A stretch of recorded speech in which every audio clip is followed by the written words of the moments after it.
students, this is the question number 6 from the exercise 9.1. Let's read the question. A 1.5 meter tall boy is standing at some distance from 30 meter tall building. तो एक boy है जिसकी height कितनी है 1.5 metre और ये लड़का एक 30 मीटर लंबी बिल्डिंग के सामने खड़ा हो रखा है and the height of the building is 30 metre. The angle of elevation from his eyes to the top of the building. तो angle of elevation जो बन रहा है उसकी eyes से, तो it is obvious है कि अगर बच्चा 1.5 मीटर लॉन्ग है तो angle of elevation यहाँ से बनेगा.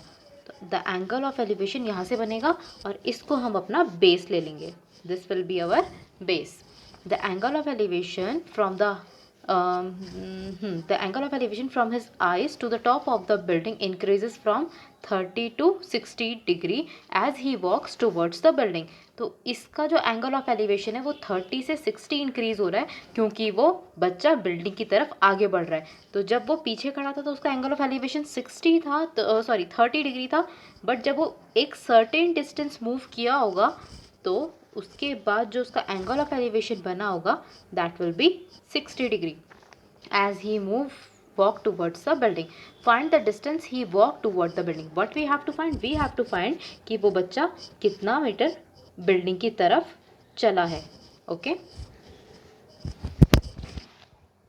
तो स्टूडेंट्स यहाँ पे हम सारी वैल्यूज़ का नाम दे देते हैं. जैसे ये पॉइंट है अपना A, B, this point is C, this point is D, this point is E and this point is F. Okay now तो बच्चों ये क्वेश्चन अपना कैसे सॉल्व होगा. ये क्वेश्चन सॉल्व होता है, मैंने आपको पहले इंट्रोडक्शन वाली वीडियो में बताया था कि हमें दो चीज़ों की ज़रूरत होती है. एक what is given and what we have to find.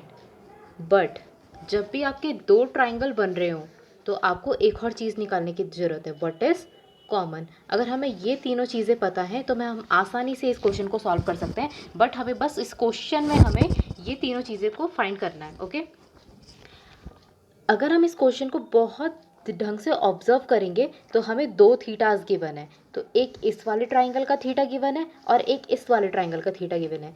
Next thing जो गिवन है वो हमें बिल्डिंग की टोटल हाइट गिवन है. बट हमें इस बिल्डिंग की जो ये पूरी टोटल हाइट है इसका कोई यूज़ नहीं है क्योंकि इसमें से इतना पोर्शन हमें माइनस करना पड़ेगा. इतना पोर्शन हमें बिल्डिंग का माइनस करना पड़ेगा. वो इसीलिए माइनस करना है क्योंकि इतना तो बच्चा ही इतना 1.5 मीटर टॉल तो वो बॉय ऑलरेडी है. अब बिल्डिंग 30 मीटर है, हमें बस इस बिल्डिंग की जो हाइट चाहिए वो यहाँ से यहाँ तक चाहिए क्योंकि उसका जो एंगल ऑफ एलिवेशन बन रहा है वो यहाँ से बन रहा है. तो students let's start our solution. AB is equals to 30 metre height of building. A B जो है अपनी बिल्डिंग की हाइट हो गई है 30 metres. Okay now we know that B C is equals to E F is equals to 1.5 metre. B C जो है वो ई एफ के इक्वल है. ये भी अगर ये 1.5 है तो ये भी 1.5 होगी.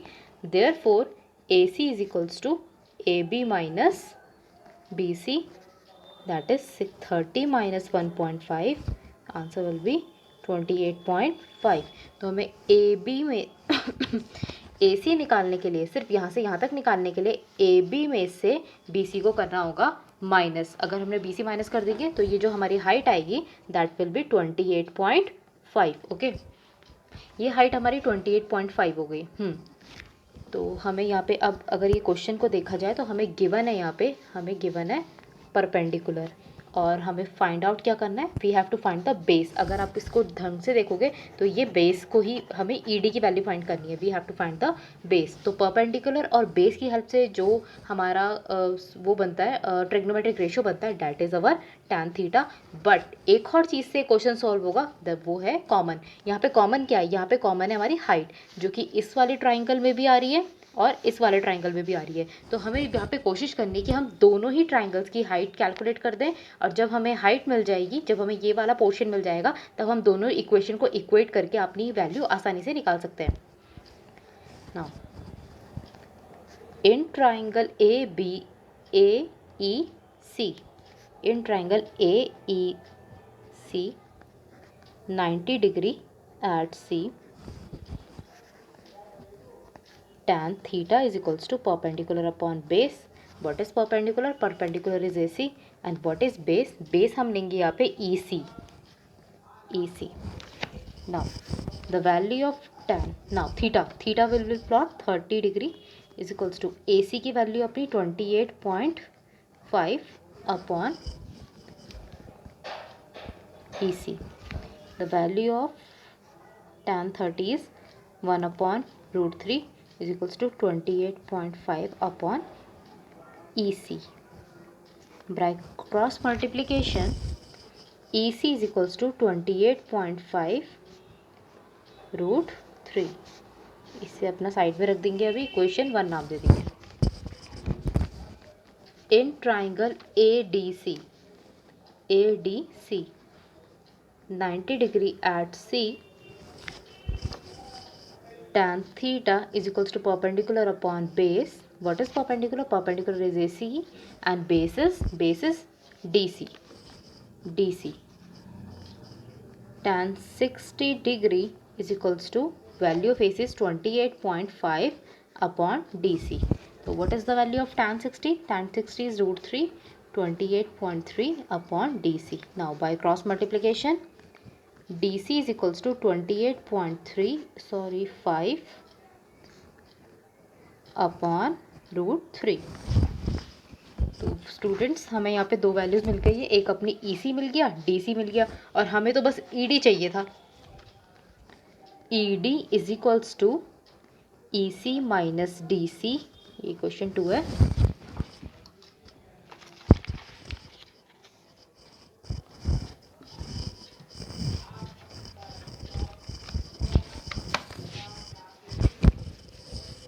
EC minus DC, the value of EC is 28.5 root 3 minus 28.5 upon root 3. By taking 28.5 common, we will get root 3 minus 1 upon root 3. So 28.5 or root 3 minus 1 upon root 3. This is the value of ED. ED is equals to 28.5. LCM ले लेंगे. यहाँ पे root 3 आ जाएगा. 3 minus 1 here 28.5 2 upon root 3. Again by rationalization we will multiply by root 3. 28.5 into 2 root 3 upon whole 3. This 3 will be divided by this. 3 9s are 27 and यहाँ पे 1 बचेगा 0.35 सा. तो answer will be 9.5 multiplied by 2. 5 1 5, 5 2 10 and 9 2 18 plus 1 19. तो answer will be 19 root 3 ED. तो students अपने ED का value आ चुका है. तो value of ED is 19 root 3. तो वो find the distance he walked towards the ground. The distance boy walked towards the ground is 19 root 3. Answer. So students, you can pause the video and write down the solutions.